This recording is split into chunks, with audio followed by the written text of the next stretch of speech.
ನೀವು pen drive ಜೊತೆಗೆ ಇದನ್ನು ಕೂಡ ಮಾತನಾಡಿ, ಕರ್ಸಿ ನಿಮ್ಮ ಪ್ರಜ್ವಲ್ ರೇವಣ್ಣ, ನಿಮ್ಮ ಅಣ್ಣನ ಮಗ ಎಲ್ಲಿದ್ದಾರೆ ಕರ್ಸಿ. ಯಾಕೆ ಕರ್ಸಕ್ ಆಗ್ತಾ ಇಲ್ಲ ನಿಮ್ಗೆ? ಕರ್ಸಿ, ಪೊಲೀಸರಿಗೆ ಒಪ್ಸಿ, SIT ಒಪ್ಸಿ, ನಿಷ್ಪಕ್ಷಪಾತ ತನಿಖೆ ಆಗ್ಲಿ. ನಿಮ್ಮ ಮೇಲೆ ಆರೋಪ ಮಾತ್ರ ಬಂದಿದೆ, ನೀವೇನು ಅಪರಾಧಿ ಅಂತ ಯಾರು ಹೇಳ್ತಾ ಇಲ್ಲ. ಆರೋಪದಲ್ಲಿ ಸತ್ಯಾಂಶ ಕಂಡು ಬಂದು ಅವರು ನಿಜವಾಗ್ಲೂ ಕೂಡ ಕೃತ್ಯದಲ್ಲಿ ಭಾಗಿಯಾಗಿದ್ದಾರೆ ಅಂತ ಮಾತ್ರ ಅವ್ರು ಅಪರಾಧಿ ಆಗ್ತಾರೆ. ಇಲ್ಲದೆ ಇದ್ರೆ ಹೊರಗೆ ಬರ್ತಾರೆ. ತಪ್ಪೇನಿದೆ ಇದರಲ್ಲಿ? ಯಾಕೆ ತಪ್ಪಿಸ್ಕೊಂಡು ಹೋದ್ರಿ? ಇವಾಗ ನಾವ್ ಹೇಳಿದ್ವಾ ಅದ್ಯಾರೋ ಒಬ್ಬ ಹೆಣ್ಮಗುನ ಕಿಡ್ನಾಪ್ ಮಾಡ್ರಿ ಅಂತ ಕಾಂಗ್ರೆಸ್ನವ್ರು ಹೇಳಿದ್ರ? DK ಶಿವಕುಮಾರ್ ಹೇಳಿದ್ರ? ಸಿದ್ದರಾಮಯ್ಯ ಸಾಹೇಬ್ ಹೇಳಿದ್ರ? ಆ ಹೆಣ್ಮಗುನ ತಗೊಂಡು ಕಿಡ್ನಾಪ್ ಮಾಡ್ಕೊಂಡು ಅಲ್ಲೆಲ್ಲ ನಿಮ್ಮ PA ತೋಟದಲ್ಲಿ ಇಟ್ಕೊಳ್ಳಿ ಅಂತ ಹೇಳಿ ನೀವು ಮಾಡಿದ್ದು. ಆ ಹೆಣ್ಮಗು ಮಗ ಬಂದು ಕಂಪ್ಲೇಂಟ್ ಕೊಟ್ರೆ ಕಂಪ್ಲೇಂಟ್ ತಗೊಳ್ಳೇಬೇಕಲ್ಲ, FIR ಮಾಡ್ಲೇಬೇಕಲ್ಲ, ಅದ್ರ ಮೇಲೆ ಕೋರ್ಸ್ ಆಫ್ ಆಕ್ಷನ್ ಆಗ್ತದಲ್ವಾ? ಯಾರಿವೆಲ್ಲ ಸೃಷ್ಟಿ ಮಾಡ್ಕೊಂಡವ್ರು? ನೀವು ಮಾಡ್ಕೊಂಡವ್ರು. 4 ಗೋಡೆ ಮಧ್ಯೆ ನಡೆದಂತದನ್ನ ರೆಕಾರ್ಡ್ ಮಾಡ್ಕೊಂಡವ್ರು ಯಾರು? ಅದನ್ನ ಪೆನ್ ಡ್ರೈವ್ ಹಾಕ್ಸ್ಕೊಂಡವ್ರು ಯಾರು? ಪೆನ್ ಡ್ರೈವ್ ಅಂತ ತಗೊಂಡೋಗಿ ದೇವರಾಜೇಗೌಡನ್ ಕೊಟ್ಟವ್ರು ಯಾರು? ಎಲ್ಲದರಲ್ಲೂ ನಿಮ್ಮದೇ ಪಾತ್ರ ಇರ್ತಕ್ಕಂಥದ್ದು. ಅದಕ್ಕೇನೆ ನಮ್ಮ ನಾಯಕರು ಹೇಳಿದ್ದು, DK ಶಿವಕುಮಾರ್ ಅವರು, ಕತೆ ಬರೆದವರು ನೀವೇ, ನಿರ್ದೇಶನ ನಿಮ್ದೇ, ಕಥಾ ನಾಯಕರು ನೀವೇ ಅಂತೇಳಿ. ಅದಕ್ಕೆ ಹೇಳ್ತಾರೆ ಹೌದು ನಿಜ, ನಾನೇ ಏನ್ ಮಾಡ್ಕೊಳ್ತೀರೋ ಮಾಡ್ಕೊಳ್ಳಿ ಅಂತ ಹೇಳ್ತಾರೆ. ನಾವು ಇವತ್ತು ಸೇರಿರ್ತಕ್ಕಂಥ ಇದಿಷ್ಟೇ, ನಾವು ಮತ್ತು ನಂಜೇಗೌಡರು, ನಮ್ಮೆಲ್ಲ ಮುಖಂಡರು ಕೂಡ ಈ ರೀತಿಯ ಕೃತ್ಯಗಳಾದಾಗ, ಅದು ಯಾವುದೇ ಪಕ್ಷಕ್ಕೆ ಸೇರಿರ್ಲಿ, ಅದು ಯಾವುದೇ ಜಾತಿಗೆ ಸೇರಿರ್ಲಿ, ಅದು ಯಾವುದೇ ಧರ್ಮಕ್ಕೆ ಸೇರಿರ್ಲಿ, ನಾವು ಇಂಥ ಕೃತ್ಯಗಳನ್ನ ಕಡಾಖಂಡಿತವಾಗಿ ಖಂಡಿಸಬೇಕಾಗ್ತದೆ. ಯಾಕಂದ್ರೆ ಮುಂದಿನ ಪೀಳಿಗೆಗೆ ನಾವು ಒಂದು ಮೆಸೇಜ್ ಕೊಡಬೇಕು, ಮುಂದಿನ ಯುವಕರಿಗೆ ಒಂದು ಮೆಸೇಜ್ ಕೊಡಬೇಕು. ಒಬ್ಬ ರಾಜಕಾರಣಿ ಆದಂತವನು, ಒಬ್ಬ ಪಾರ್ಲಿಮೆಂಟ್ ಮೆಂಬರು ಅಥವಾ MLA, ಒಬ್ಬ MLC ಮುಂದಿನ ಪೀಳಿಗೆಗೆ ಒಂದು ರೋಲ್ ಮಾಡಲಾಗಿರ್ಬೇಕು. ನಂಜೇಗೌಡರು ಹೇಳ್ತಿದ್ರು ಮಾತನಾಡುವಾಗ, ಬಹುಶಃ ರಾಜಕಾರಣಿಗಳನ್ನ ಹೆಣ್ಮಕ್ಳು ಯಾವ ರೀತಿಯಲ್ಲಿ ಕಾಣ್ತಾರೆ, ರಾಜಕಾರಣಿಗಳ ಭಯಕ್ಕೆ ಅವ್ರು ಬರೋದಕ್ಕೆ ಒಂದು ಭಯದ ವಾತಾವರಣ ಸೃಷ್ಟಿಯಾಗಿದೆ. ಎಲ್ಲ ರಾಜಕಾರಣಿಗಳು ಕೂಡ ಒಂದು ದೃಷ್ಟಿಯಿಂದ ನೋಡ್ತಕ್ಕಂಥ, ಅನುಮಾನದ ದೃಷ್ಟಿಯಿಂದ ನೋಡ್ತಕ್ಕಂಥದ್ದನ್ನ ಆಗಿದೆ ಇವತ್ತು. ಇದನ್ನ ನಾವು ಖಂಡಿಸ್ತಕ್ಕಂಥದ್ದು. ನಿಮ್ಮ ಮೇಲೆ ಬಂದಿರತಕ್ಕಂಥ ಆರೋಪನ ನೀವು ಪೆನ್ ಡ್ರೈವ್ ವಿಚಾರ ತೆಗೆದುಕೊಂಡು ಇದನ್ನ ಡೈವರ್ಟ್ ಮಾಡಬಹುದು ತನಿಖೆಯನ್ನ, ಇದನ್ನ ಕಾಂಗ್ರೆಸ್ನವ್ರ ಮೇಲೆ ಹಾಕಬಹುದು. ಕಾಂಗ್ರೆಸ್ನವ್ರ ಮೇಲೆ ಹಾಕೋದ್ರಿಂದ ಅಧಿಕಾರಿಗಳಿಗೂ ಕೂಡ ನೈತಿಕವಾಗಿ ಸ್ಥೈರ್ಯ ಕುಗ್ತದೆ. ಈ ತನಿಖೆಯನ್ನ ಡೈವರ್ಟ್ ಮಾಡಬಹುದು ಅಂತ ನೀವೇನಾದ್ರೂ ತಿಳ್ಕೊಂಡಿದ್ರೆ ಅದು ನಿಮ್ಮ ಮೂರ್ಖತನ. ಯಾಕಂದ್ರೆ ಕರ್ನಾಟಕ ಪೊಲೀಸು ಸಾಕಷ್ಟು ಉದಾಹರಣೆಗಳಿದಾವೆ. ಇಂಥ ಸಂದರ್ಭಗಳಲ್ಲಿ ಇವತ್ತು ಇಡೀ ದೇಶದಲ್ಲಿ ಬಹಳಷ್ಟು ಒಳ್ಳೆ ಕೆಲಸ ಮಾಡಿ ಸಾಕಷ್ಟು ಹಗರಣಗಳನ್ನು ಹೊರಗೆ ತಂದು ಬೆಳಕು ಚೆಲ್ಲಿ ಇವತ್ತು ನ್ಯಾಯ ಕೊಡಿಸಿರ್ತಕ್ಕಂಥದ್ದು ನಮ್ಮ ಕರ್ನಾಟಕ ಪೊಲೀಸರು. ಅಂಥದ್ರಲ್ಲಿ ನೀವಿವತ್ತು ಆ ಪೊಲೀಸರ ಆತ್ಮಸ್ಥೈರ್ಯ ಕುಗ್ಸ್ತಕ್ಕಂಥ ಕೆಲಸ ಮಾಡ್ತಾ ಇದ್ದೀರಲ್ಲ, ಅಥವಾ ರಾಜ್ಯದ ಜನತೆಯನ್ನ ದಿಕ್ತಪ್ಸಕ್ಕಂಥ ಕೆಲಸವನ್ನು ಮಾಡ್ತಾ ಇದ್ದೀರಲ್ಲ. ನಟನೆ ಮಾಡಿದವ್ರು ಯಾರು? ಅದನ್ನ ಶೂಟಿಂಗ್ ಮಾಡಿದವನು ಯಾರು? ಅದನ್ನ ಡೈರೆಕ್ಷನ್ ಮಾಡಿದವನು ಯಾರು? ಅದು ಚಿತ್ರಮಂದಿರದಲ್ಲಿ ಬಿಡುಗಡೆ ಆದ್ಮೇಲೆ ನಾವೆಲ್ಲ ನೋಡಿದೀವಪ್ಪ. ಹಾಗೆ ನೋಡಿದವ್ರೆ ನೀವು ತಪ್ಪು ಅಂದ್ಬಿಟ್ರ? ಈಗ ಒಂದು ಫಿಲಂ ತೆಗಿತಾರೆ, ನಟನೆ ಮಾಡೋರು ಇರ್ತಾರೆ, ಕತೆ ಬರೆಯೋರು ಇರ್ತಾರೆ, ಡೈರೆಕ್ಷನ್ ಕೊಡೋರು ಇರ್ತಾರೆ, ಪ್ರೊಡ್ಯೂಸರ್ ಇರ್ತಾರೆ. ಅವೆಲ್ಲ ಆದ್ಮೇಲೆ ಚಿತ್ರಮಂದಿರಕ್ಕೆ ಬರ್ತದೆ, ಚಿತ್ರದ ವಿತರ್ಕ ತಗೊಂಡ್ಬಂದು ಫಿಲಂ ಥಿಯೇಟರ್ ಹಾಕ್ತಾನೆ. ಅವ್ನು ಹಾಕ್ತಾನೆ ತಪ್ಪು ಅಂದ್ಬಿಟ್ರ? ಸೆನ್ಸಾರ್ ಬೋರ್ಡ್ ಇರ್ತದೆ, ಸೆನ್ಸಾರ್ ಆಗದೆ ಬಂದಿರ್ತಕ್ಕಂಥ ಚಿತ್ರ ಇದು ನೇರವಾಗಿ ಥಿಯೇಟರ್ಗಳು ಬಂದಿರೋದು. ಮಾಡಿರೋದು ತಪ್ಪು, ಸತ್ಯ ಬಿಟ್ಟಿರೋದು ತಪ್ಪೇನೆ. ಅವರು ನಿನ್ನೆ ಕೃಷ್ಣ ಬೈರೇಗೌಡರು ಬಹಳ ಸ್ಪಷ್ಟವಾಗಿ ಹೇಳ್ತಾ ಇದ್ರು, ಒಬ್ಬ ವಕೀಲರಿಗೆ 1 ವರ್ಷಗಳಿಂದ ಈ ಪೆನ್ ಡ್ರೈವ್ ಕೊಟ್ಟಾಗ ಒಬ್ಬ ಜವಾಬ್ದಾರಿಯುತ ವಕೀಲ ಏನ್ ಮಾಡ್ಬೇಕಾಗಿತ್ತು, ಈ ರಾಜ್ಯದ ಪೊಲೀಸ್ ಮಹಾನಿರ್ದೇಶಕರ ಕೈ ತಗೊಂಡೋಗಿ ಕೊಟ್ಬಿಟ್ಟು ಈ ರೀತಿ ಕೃತ್ಯ ಆಗಿದೆ, ಇದು ಪೆನ್ ಡ್ರೈವ್ ನಲ್ಲಿ ಇದೆ, ಇದ್ರ ನಿಷ್ಪಕ್ಷಪಾತ ತನಿಖೆ ಆಗ್ಬೇಕು ಅಂತಿದ್ರೆ ಇದು ಪ್ರಪಂಚದ ಹೊರಗಡೆ ಬರ್ತಿರ್ಲಿಲ್ಲ. ಅಥವಾ ರಾಜ್ಯ ಸರ್ಕಾರ ಕಾಂಗ್ರೆಸ್ ನೇತೃತ್ವದಲ್ಲಿದೆ ಅಂತ ಪೊಲೀಸ್ ಮಹಾನಿರ್ದೇಶಕರ ಮೇಲೆ ನಂಬಿಕೆ ಇಲ್ಲ ಅಂದ್ರೆ ನೇರವಾಗಿ ಚೀಫ್ ಜಸ್ಟಿಸ್ ತಗೊಂಡೋಗಿ ಕೊಡಬಹುದಿತ್ತು. ಚೀಫ್ ಜಸ್ಟಿಸ್ ತನಿಖೆಗೆ ಆದೇಶ ಮಾಡ್ತಿದ್ರು. ಪೆನ್ ಡ್ರೈವ್ ಅನ್ನು ಬಿಟ್ಟವ್ರು ಹೊರಗಡೆ ಬಿಟ್ಟವ್ರು ಅವರು. ಇದೊಂದು ವಿಶೇಷವಾದಂತಹ ಸಂದರ್ಭ. ಇಡೀ ರಾಜ್ಯ, ಇಡೀ ದೇಶ ಮತ್ತು ಇಡೀ ಪ್ರಪಂಚದಲ್ಲಿ ಕರ್ನಾಟಕ ರಾಜ್ಯದಲ್ಲಿ ಆದಂತಹ ಒಂದು ಲೈಂಗಿಕ ದೌರ್ಜನ್ಯ ಮತ್ತು ಲೈಂಗಿಕ ಹಗರಣ ಏನ್ ನಡೆದಿದೆ, ಇದರ ಬಗ್ಗೆ ಚರ್ಚೆ ಆಗ್ತಕ್ಕಂಥ ಸಂದರ್ಭದಲ್ಲಿ ನಿಮ್ಮ ಜೊತೆಗೆ ಸೇರಿ ಕೆಲವು ವಿಚಾರಗಳನ್ನ ನಿಮ್ಮೊಂದಿಗೆ ಹಂಚಿಕೊಂಡು ನಿಮ್ಮ ಮುಖೇನ ರಾಜ್ಯದ ಜನತೆಗೆ ಮತ್ತು ಜಿಲ್ಲೆಯ ಜನತೆಗೂ ಕೂಡ ಒಂದು ಸಂದೇಶವನ್ನು ಕೊಡಬೇಕು ಅಂತೇಳಿ ಈ ಒಂದು ಪತ್ರಿಕಾಗೋಷ್ಠಿಯನ್ನು ಕರೆದಿರ್ತಕ್ಕಂಥ ಉದ್ದೇಶ. ಈಗಾಗಲೇ ನಮ್ಮ ಹಿರಿಯರಾದಂಥ ನಂಜೇಗೌಡರು ಈ ವಿಚಾರವಾಗಿ ಸಾಕಷ್ಟು ವಿಷಯಗಳನ್ನ ತಿಳಿಸ್ಕೊಟ್ಟಿದ್ದಾರೆ. ನಂಜೇಗೌಡರು ಹೇಳಿದಾಗೆ ಚುನಾವಣೆ, ಲೋಕಸಭೆ ಚುನಾವಣೆ, ಮೊದಲನೇ ಹಂತದ ಚುನಾವಣೆ ನಡೀತಾ ಇದ್ದಂತ ಕಾಲ 26ನೇ ತಾರೀಕು ಮೊದಲನೇ ಹಂತದ ಮತದಾನ.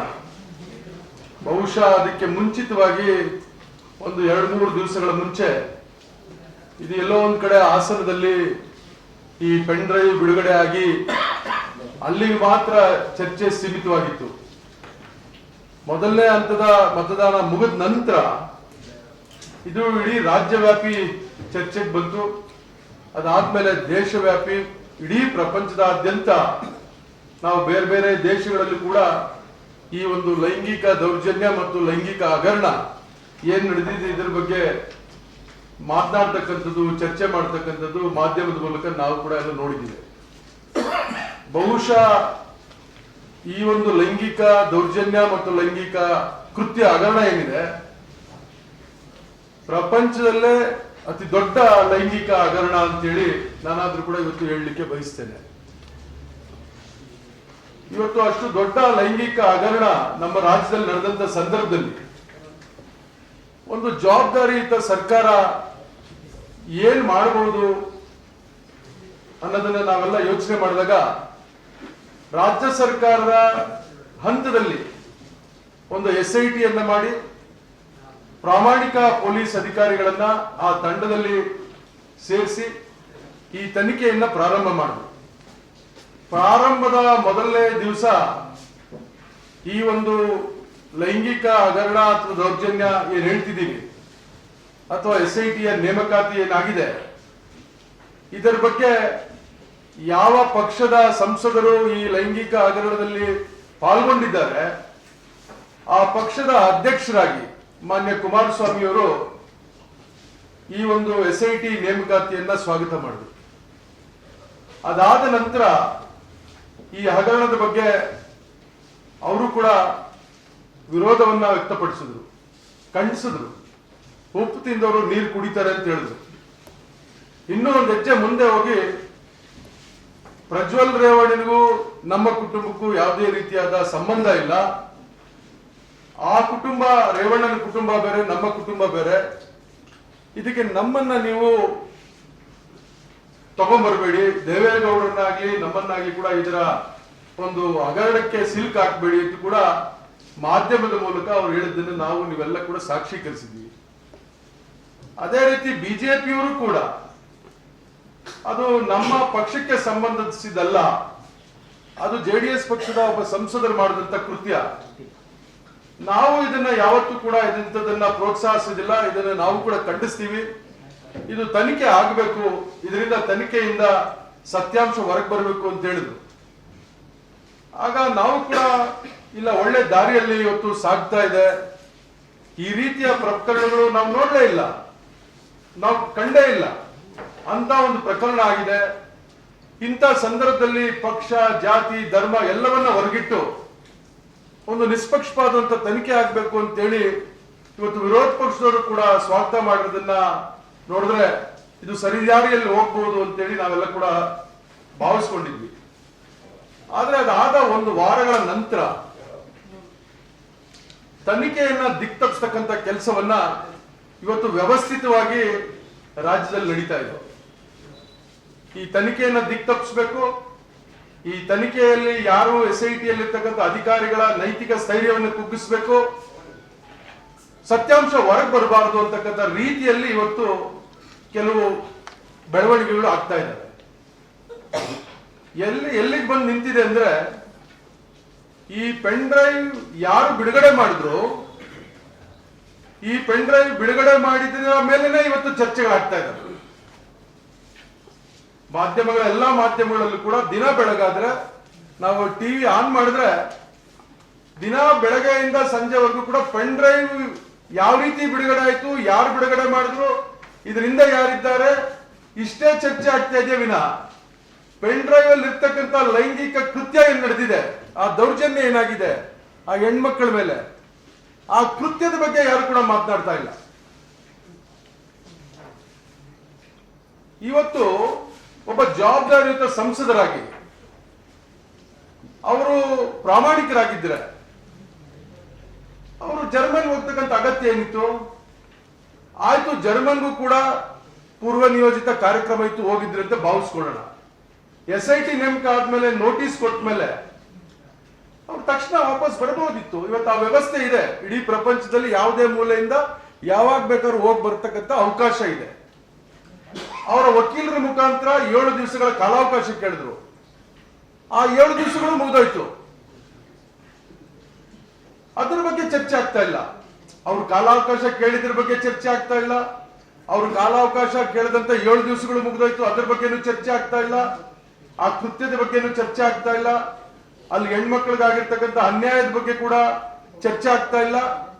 ಪೆನ್ ಡ್ರೈವ್ ಯಾರು ರಿಲೀಸ್ ಮಾಡಿದ್ರು, ಈ ಪೆನ್ ಡ್ರೈವ್ ಹಿಂದೆ ಯಾರಿದ್ದಾರೆ, ಇದ್ರ ಬಗ್ಗೆ ಮಾತ್ರ ಚರ್ಚೆ ಆಗ್ತಾ ಇದೆ.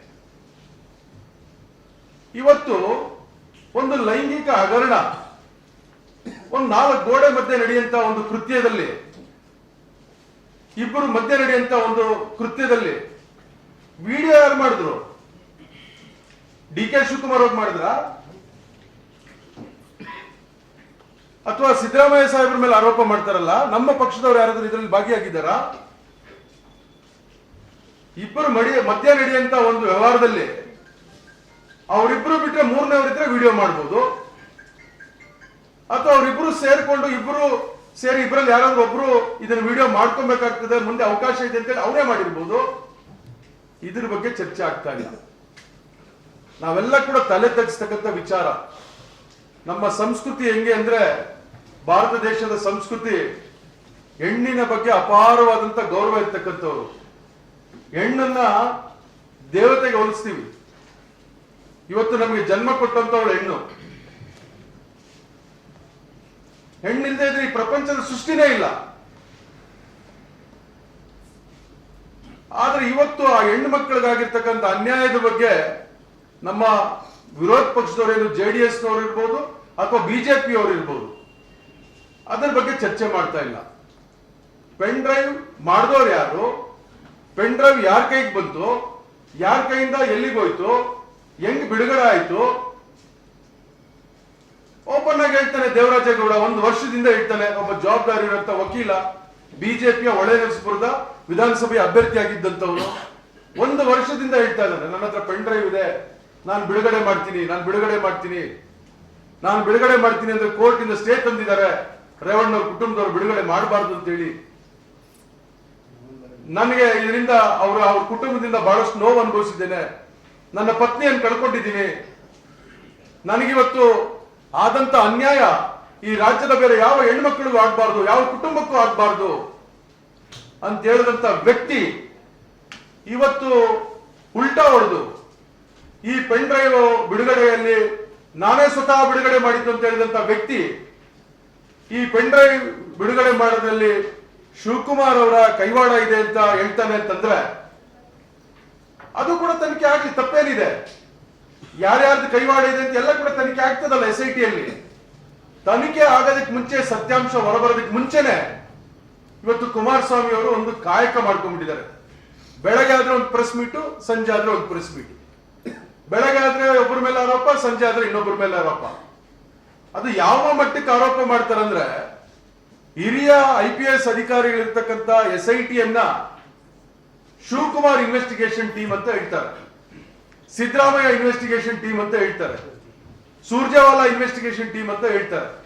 ಈ ರಾಜ್ಯದ ಮುಖ್ಯಮಂತ್ರಿ ಆಗಿದ್ದಂಥವ್ರು 2 ಬಾರಿ ನಮ್ಮ ರಾಜ್ಯದ ಪೊಲೀಸರ ಒಂದು ಆತ್ಮಸ್ಥೈರ್ಯ ಅಥವಾ ನೈತಿಕ ಸ್ಥೈರ್ಯವನ್ನ ಕುಗ್ಸ್ತಕ್ಕಂಥ ಕೆಲಸವನ್ನ ನೀವು ಮಾಡ್ತೀರಿ ಅಂತಂದ್ರೆ ಉಳಿತದ? ಪ್ರಪಂಚ ಉಳಿತದ? ಈ ದೇಶ ಉಳಿತದ? ನಮ್ಮ ರಾಜ್ಯದಲ್ಲಿ ಶಾಂತಿ ಸುವ್ಯವಸ್ಥೆಯನ್ನು ಕಾಪಾಡಕ್ ಆಗ್ತದ ನಮ್ಮ ಪೊಲೀಸರ ಕೈಯಲ್ಲಿ? ನಮ್ಮ ಪೊಲೀಸರ ಮೇಲೆ ಅವಮಾನ ಪಟ್ರೆ ಯಾರು ಕಾಪಾಡಬೇಕು ಶಾಂತಿ ಸುವ್ಯವಸ್ಥೆನ? ದಿನ ಬೆಳಗಾದ್ರೆ ಕುಮಾರಸ್ವಾಮಿ ಅವ್ರದ್ದು ಬೇರೆ ಮಾತೇ ಇಲ್ಲ. ನಮ್ಮ ಕುಟುಂಬಕ್ಕೂ ಅವ್ರ ಕುಟುಂಬಕ್ಕೆ ಸಂಬಂಧ ಇಲ್ಲ ಅಂತ ಹೇಳಿದವರು ಅವರು. ಉಪ್ಪು ತಿಂದವ್ರು ನೀರು ಕುಡಿತಾರೆ ಅಂತ ಹೇಳಿದವರು ಅವರು. SIT ಸ್ವಾಗತ ಮಾಡ್ತೀವಿ, ನಿಷ್ಪಕ್ಷಪಾತ ತನಿಖೆ ಆಗ್ಬೇಕು, ತಪ್ಪಿತಸ್ಥರು ಯಾರೇ ಇರಲಿ ಅವ್ರಿಗೆ ಶಿಕ್ಷೆ ಆಗ್ಬೇಕು ಅಂತ ಹೇಳಿದವರು ಅವರು. ಆದ್ರೆ ಇವತ್ತೇನು ಹೇಳ್ತಾ ಇದ್ದಾರೆ? ಪೆನ್ ಡ್ರೈವ್ ಬಿಡುಗಡೆ ಮಾಡಿದವ್ರು ಯಾರು? ಪೆನ್ ಡ್ರೈವ್ ಹಿಂದೆ ಯಾರಿದ್ದಾರೆ? ಪೆನ್ ಡ್ರೈವ್ ಬಿಡುಗಡೆ ಮಾಡಿದಂತ ದೇವರಾಜೇಗೌಡನಿಗೂ ಶಿವಕುಮಾರ್ಗೆ ಏನ್ ಸಂಬಂಧ? ದೇವರಾಜೇಗೌಡನ್ ಯಾಕೆ ಮಾತನಾಡಬೇಕು? ಇದು ಇವ್ರು ಎತ್ತಿರ್ತಕ್ಕಂಥ ಪ್ರಶ್ನೆ. ಆದ್ರೆ ಪೆನ್ ಡ್ರೈವ್ ಅಲ್ಲಿ ಆಗಿರೋ ಕೃತ್ಯ ಸರಿನಾ? ಪೆನ್ ಡ್ರೈವ್ ಅಲ್ಲಿ ಪಾಲ್ಗೊಂಡಂತ ಪ್ರಜ್ವಲ್ ರೇವಣ್ಣವ್ರು ಮಾಡಿರ್ತಕ್ಕಂಥ ಹೀನ ಕೃತ್ಯ ಸರಿನಾ?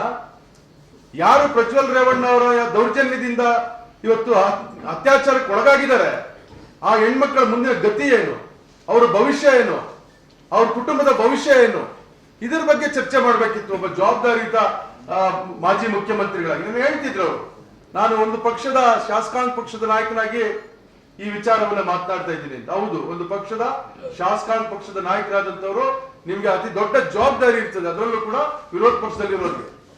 ವಿರೋಧ ಪಕ್ಷದವರು ಏನು ಪ್ರಜಾಪ್ರಭುತ್ವದ ಕಾವಲು ನಾಯಕರಿದ್ದಾಗೆ